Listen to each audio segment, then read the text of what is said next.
memutuskan menolak permohonan dan pemohon untuk seluruhnya.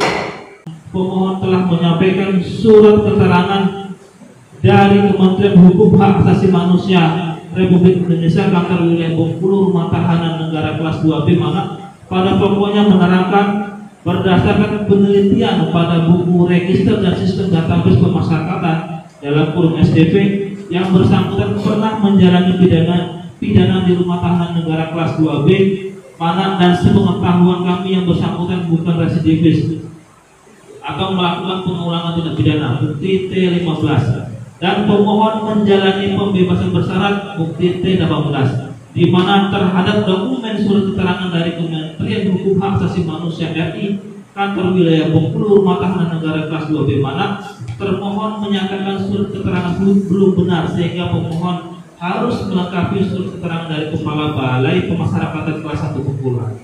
Menimbang bahwa pemohon mengajukan dokumen syarat calon berupa surat dari Kepala Balai Pemasyarakatan kelas 1 Bengkulu dalam bentuk surat pengakhiran bimbingan nomor WB.PAS.PA.5.PK.01.05.06/40 pada pokoknya menerangkan bukti T17 surat salinan keputusan Menteri Hukum Hak Asasi Manusia Republik Indonesia tanggal 12 Juni 2019 nomor PAS strip 605.PK.01.04.06 tahun 2019 tentang pemberian pembebasan bersyarat PB bagi narapidana, di mana atas nama Reskan Effendi selesai masa bimbingan dalam kurun masa percobaan berakhir pada hari Selasa tanggal 25 Januari 2022.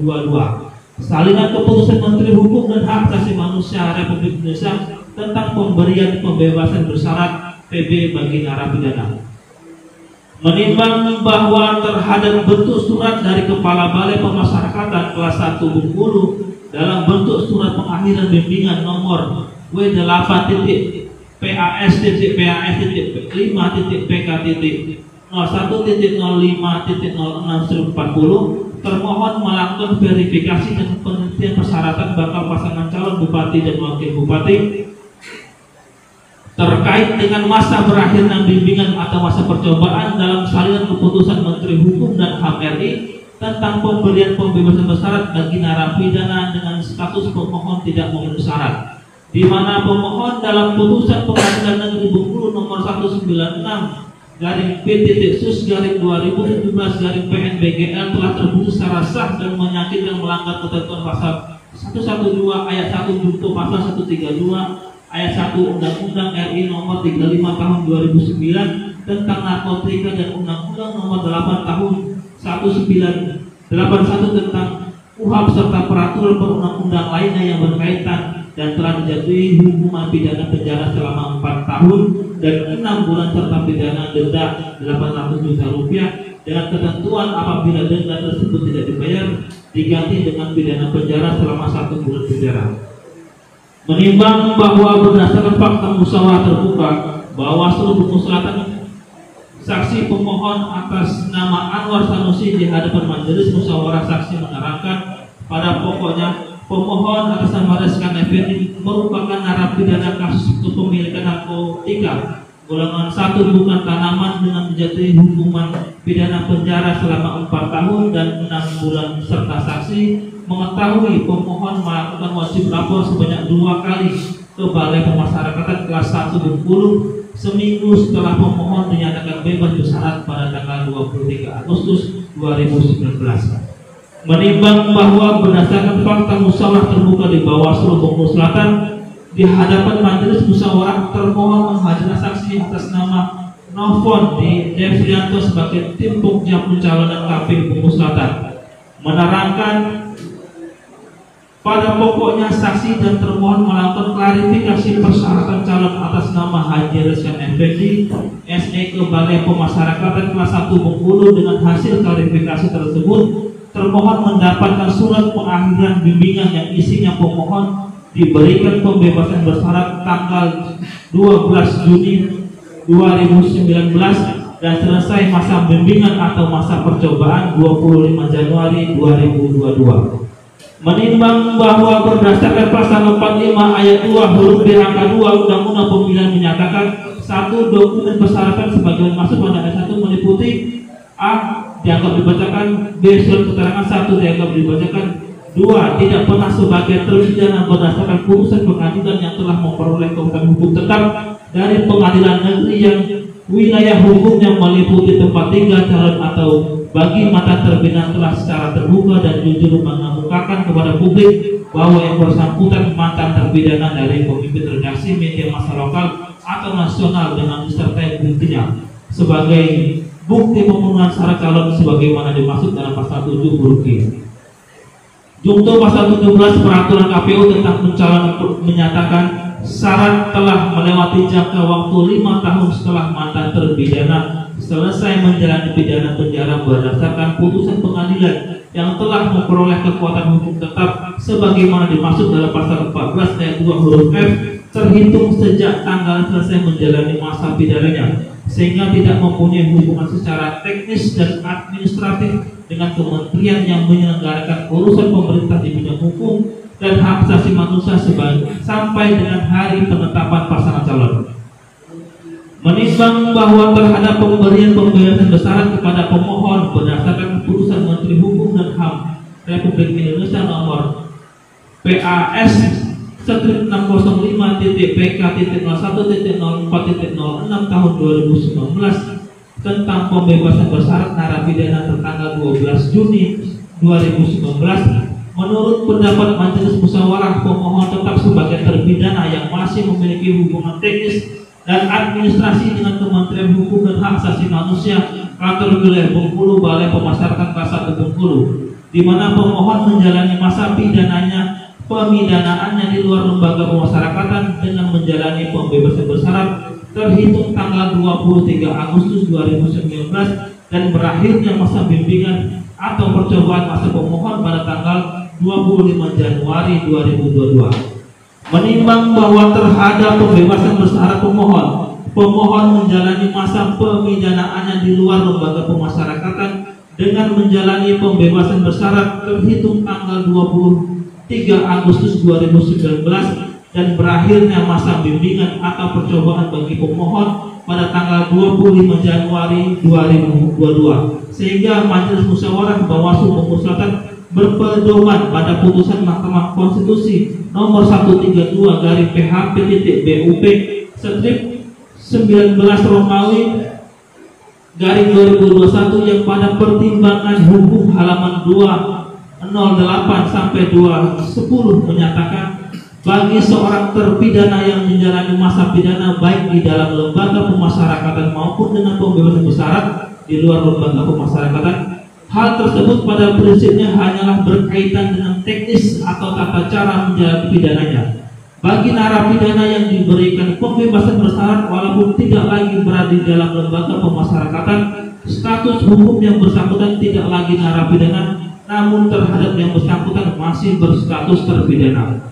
Adanya penambahan waktu selama 1 tahun sebagai masa percobaan karena sejalan dengan maksud diberikannya pembebasan bersyarat adalah untuk memantau proses kembalinya terpidana di tengah kehidupan masyarakat. Hal ini sejalan dengan prinsip dalam Undang-Undang Nomor 12 Tahun 1995 tentang Pemasyarakatan dan peraturan pelaksanaan yang menerangkan prinsip reintegrasi sosial. Oleh karenanya, penyebutan terhadap narapidana yang telah diberikan pembebasan bersyarat bukan sebagai narapidana sebagai klien pemasyarakatan. Namun demikian, sekalipun statusnya disebut klien pemasyarakatan, tetapi yang bersangkutan masih tetap melekat status sebagai terpidana. Menimbang bahwa terhadap pembebasan bersyarat pemohon yang terhitung tanggal 23 Agustus 2019 dan berakhirnya masa bimbingan atau percobaan bagi pemohon pada tanggal 25 Januari 2022, Majelis Musyawarah Bawaslu Bengkulu Selatan berpendapat pemohon yang menjalani pembebasan bersyarat baik di luar lembaga pemasyarakatan maupun di dalam lembaga pemasyarakatan sesuai dengan putusan Mahkamah Konstitusi nomor 132/PHP.BUP strip 19 Romawi dari 2021 masih memiliki masa jeda tunggu 5 tahun terhitung mulai tanggal 25 Januari 2022. Menimbang bahwa terhadap masa jeda tunggu 5 tahun terhitung mulai tanggal 25 Januari 2022 sesuai dengan putusan Mahkamah Konstitusi nomor 132 garing PHB.BUP strip 19 Romawi garing 2021, maka Majelis Musyawarah Bawaslu Bengkulu Selatan berpendapat pemohon belum dapat mengajukan sebagai bakal pasangan calon bupati dan wakil bupati Kabupaten Bengkulu Selatan di mana terdapat dokumen surat pengakhiran bimbingan dari Kementerian Hukum dan Hak Asasi Manusia Republik Indonesia Kantor Wilayah Bengkulu, Balai Pemasyarakatan kelas 1 Bengkulu tidak memenuhi syarat yang akhir masa jeda atau tunggu 5 tahun bagi pemohon yang tanggal 25 Januari 2027. Sesuai dengan pasal 14 ayat 2 huruf F menyatakan calon gubernur dan calon wakil gubernur, calon bupati dan calon wakil bupati serta calon wali kota dan calon wakil wali kota sebagaimana dimaksud pada ayat 1 harus memenuhi syarat sebagai berikut: A. Dianggap telah dibacakan, B. Dianggap telah dibacakan, C. Tidak pernah sebagai terpidana berdasarkan putusan pengadilan yang telah memperoleh kekuatan hukum tetap karena melakukan tindak pidana yang diancam dengan pidana penjara 5 tahun atau lebih, kecuali terhadap terpidana yang melakukan tindak pidana kealpaan atau tindak pidana politik dalam pengertian suatu perbuatan yang dinyatakan sebagai tindak pidana dalam hukum positif hanya karena pelakunya mempunyai pandangan politik yang berbeda dengan rezim yang sedang berkuasa. Bagi mantan terpidana yang telah melewati jangka waktu 5 tahun setelah mantan terpidana selesai menjalani pidana penjara berdasarkan putusan pengadilan yang telah memperoleh kekuatan hukum tetap dan secara jujur akan terbuka mengumumkan mengenai latar belakang jati dirinya sebagai mantan terpidana dan bukan sebagai pelaku kejahatan yang berulang-ulang. Menimbang bahwa berdasarkan seluruh rangkaian musyawarah terbuka, Majelis Musyawarah berpendapat termohon telah melaksanakan tugas, wewenang dan kewajiban sebagaimana diatur dalam peraturan perundang-undangan. Menimbang bahwa terhadap dalil pemohon dan jawaban termohon yang tidak relevan, maka Majelis Musyawarah Bawaslu Bengkulu Selatan tidak mempertimbangkan pada pendapat hukum majelis dalam putusan Bawaslu Bengkulu Selatan. Menimbang bahwa setelah memeriksa seluruh dalil, alat bukti dan fakta-fakta musyawarah terbuka serta ketentuan peraturan perundang-undangan, maka Majelis Musyawarah menilai terhadap seluruh pokok permohonan pemohon tidak beralasan hukum dan kabulkan. Hak kesimpulan. Menimbang bahwa berdasarkan hukum dan pendapat hukum sebagaimana diuraikan di atas, maka majelis menilai dan berkesimpulan sebagai berikut: 1. Tenggang waktu pengajuan permohonan sesuai dengan ketentuan peraturan perundang-undangan. 2. Berita acara yang diajukan dalam permohonan merupakan objek sengketa pemilihan. 3. Pemohon memiliki kedudukan hukum legal standing dalam mengajukan permohonan penyelesaian sengketa pemilihan. 4. Majelis berwenang memeriksa dan memutus permohonan akuo. 5. Permohonan pemohon tidak memiliki alasan hukum yang cukup untuk dikabulkan. Mengingat Undang-Undang Nomor 1 Tahun 2015 tentang penetapan peraturan pemerintah pengganti Undang-Undang Nomor 1 Tahun 2014 tentang pemilihan gubernur, bupati, dan wali kota menjadi undang-undang sebagaimana telah beberapa kali diubah. Terakhir diubah dengan Undang-Undang Nomor 6 Tahun 2020 tentang penetapan peraturan pemerintah pengganti Undang-Undang Nomor 2 Tahun 2020 tentang perubahan ketiga atas Undang-Undang Nomor 1 Tahun 2015 tentang penetapan peraturan pemerintah pengganti Undang-Undang Nomor 1 Tahun 2014 tentang pemilihan gubernur, bupati, dan wali kota menjadi undang-undang junto putusan Mahkamah Konstitusi Nomor 48 garing PUU strip 17 Romawi garing 2019 tertanggal 29 Januari 2020 junto peraturan Badan Pengawas Pemilihan Umum Nomor 2 Tahun 2020 tentang tata cara penyelesaian sengketa pemilihan gubernur dan wakil gubernur, bupati dan wakil bupati serta wali kota dan wakil wali kota. Memutuskan menolak permohonan dan pemohon untuk seluruhnya. Demikian putusan di dalam rapat pleno Bawaslu Kabupaten Bengkulu Selatan pada hari Jumat tanggal 14 Oktober tahun 2024 yang dihadiri 1. Sahran SE, 2. MH Sanudin SE MAP, 3. MR Hidayat SPDI masing-masing sebagai anggota Bawaslu Kabupaten Bengkulu Selatan dan dibacakan di hadapan para pihak serta terbuka untuk umum pada hari Sabtu tanggal 5 bulan Oktober tahun 2024 oleh 1 Saram SE, 2 M. Asarudin SE MAP, 3 M. Arif Hidayat SPDI, masing-masing sebagai Majelis Musyawarah Bawaslu Bengkulu Selatan dan dibantu oleh Ilman Jayadi SE sebagai sekretaris. Majelis Musyawarah Bawaslu Bengkulu Selatan, Ketua Saram SE ditandatangani, anggota Majelis M. Asarudin ditandatangani, anggota Majelis M. Arif Hidayat ditandatangani, Sekretaris Ilman Jayadi ditandatangani. Sidang ditutup.